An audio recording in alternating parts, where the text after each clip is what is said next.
Namo Buddhaya. Buddhaya. Hello, Brother Chris. I heard that when you were young, you grew up among your grandmothers playing of the chanting. Could you share with us how do you end up with a diploma course with the Buddhist and Pali College of Singapore?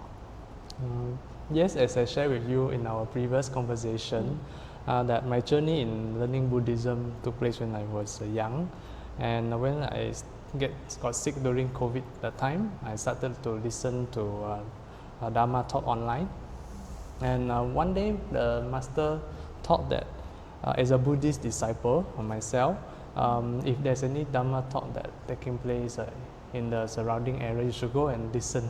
Yeah, so I just follow, and so I took it quite literally. So I started looking for physical Dhamma classes in Singapore. Yeah, so most of the Dhamma class in Singapore are conducted in Chinese, as I found out.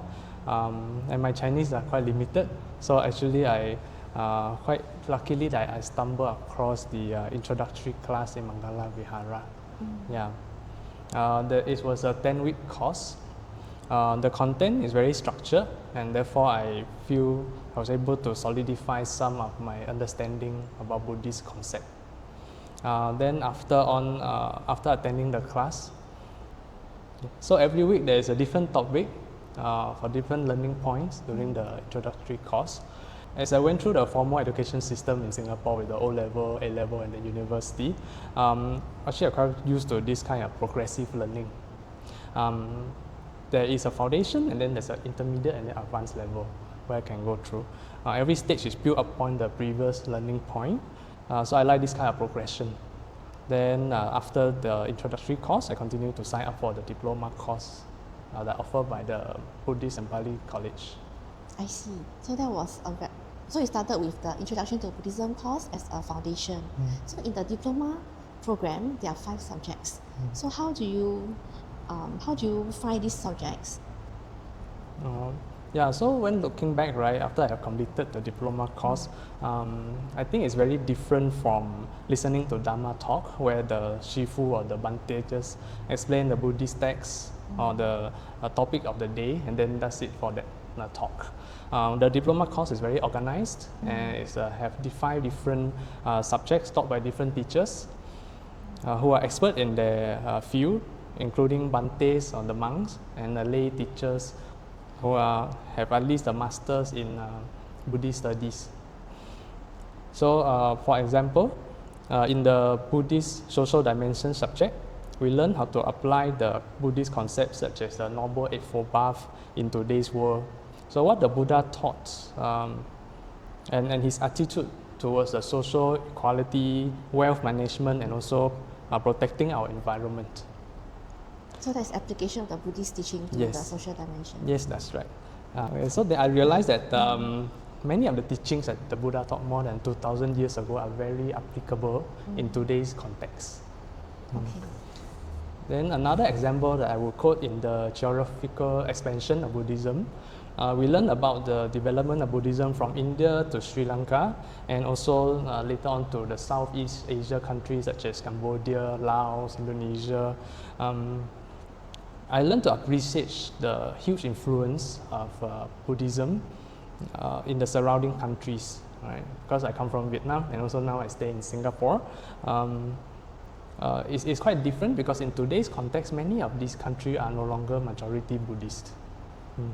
Okay. So when it comes to a formal program, there will always be year-end examinations. So how do you find the examinations, and do you find any difficulty preparing for it? You are right. So the exam for me actually is a good chance to consolidate what I have learned in the past 1 year. Even though everyone as students, when taking exam, we can feel some bit of pressure, right? But the exam here are quite easy to pass because we don't need to worry about getting a good grade, or if with a good grade you go to a good school in the when I was young, right? And aside from the exam, I think which now take up 70% of the mark, there are other activities in the class like discussion or meditation or other things you can score on, which help you to pass the course. So don't worry too much, just enjoy the process. Yeah. So maybe at this juncture, we'll just share more about the new diploma program which starts this year. So under this new diploma program, we have introduced a new subject called Introduction to Buddhist Psychology and Counseling. So under this subject, you can get to learn how the mind works according to the Buddhist teachings and how that lead to the arising of emotions, habits, and suffering. Then under Buddhist counseling, you get to see how the different counseling approaches are combined with the Buddhist teaching to help a troubled person heal, as well as also for our inner well-being. Then secondly, like you mentioned, now the year-end exam is only 70% of the total assessment. The other 30% goes to class attendance, participation in classroom activities, as well as individual assignments.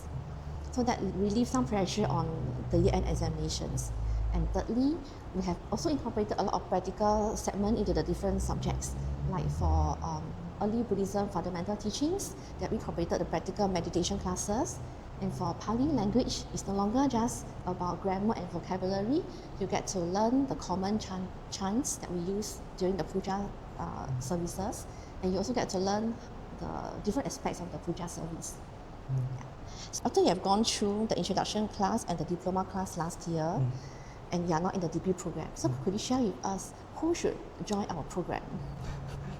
Okay, so I think that I'm very lucky to be able to set aside some time to pursue this course. Of course, we're all busy in house and in work life. However, everybody's path is different. I have some classmates who take a break in between and then return to the class later on. I would say that as long as you can commit to the course, maybe 80 to 90% of the time, that would be the first requirement. So time management is crucial in here as well. Aside from your schedule, it's still an academic course, and it's not just a purely religious doctrine class. So I think anyone who is curious about Buddhism in general should attend the course, because I have classmates who come from different faiths, and we have very good discussion during class as well. Thank you. Let me go to the second. Okay. Brother Chris, I understand that you have been to places like Angkor Wat in Cambodia and Borobudur in Indonesia, and more recently the Vietnam trip with the BPC alumni. These are all sacred places. These are all Buddhist sacred places. Could you share with us what inspired to go on these trips and why with the alumni group? Oh, okay. So my first trip was Angkor Wat last year. The reason actually was simple, because I have heard of Angkor Wat since I was young. It's a very grand temple in Cambodia, but I didn't have a chance to go. So when I saw the poster, I just quickly signed up for it. But I didn't realize the actual connection with Buddhism prior to coming to the trip. And also we haven't reached that point of Cambodia in our lecture. During the trip itself. It was my first trip with the group. It was distinctly memorable because Bante Silananda also joined us on the trip, and we have a prayer every morning before setting out to our exploration. And all the meals were vegetarian. I was able to meet up with previous diploma students who are now in the degree course, and we will exchange some stories with them. And overall, it makes the company more enjoyable versus going on tours with other group. When the information about visiting the ancient Buddhist monument Borobudur in Indonesia come about, I was eager to sign up again, and that will be my second trip with the group last year.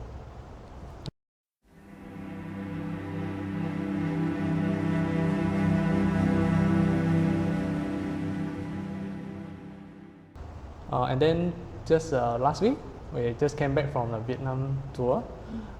We visited some Theravada temple. We were welcomed by the monks there and do chanting, even though it's not really ancient monuments, but these are new development that bring the Theravada tradition back in Vietnam. So it was quite a good experience as well. Oh, that is interesting. Yeah. So were there any moments that stood out for you during one of these trips, and how does it influence you with the connection to the Dhamma? So aside from the good company that I mentioned earlier, my most memorable moments would be to go into all these ancient temples of Angkor Wat, Borobudur, and see how the people of more than 1,000 years ago built these temples for their worship. And moving the stones and constructing such huge structures require effort and dedication of these people.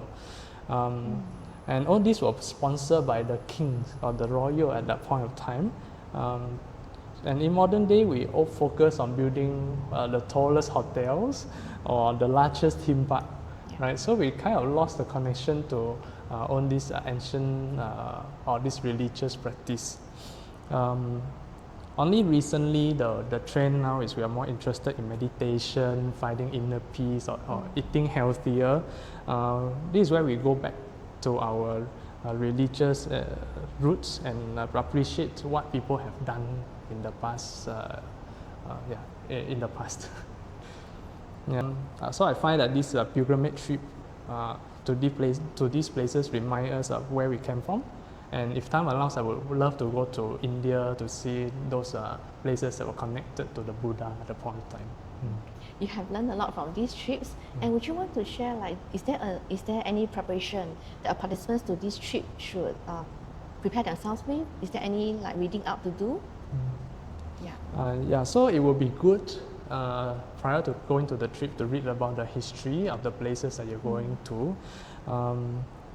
Then you can also compare what you have learned with what the tour guides are sharing, because at moments you will find there are some differences, and of course you have to decide for yourself what to accept and what not, because it has been a long time and certain part of the history has been lost.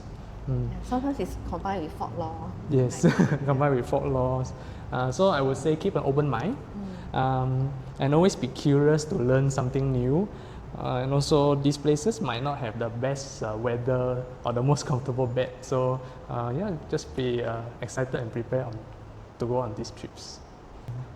Okay, thank you, Brother Chris, for sharing with us so much about the courses conducted by the Buddhist and Pali College of Singapore, as well as the trips organized by the Buddhist and Pali College Alumni Committee. Thank you very much. Thank you.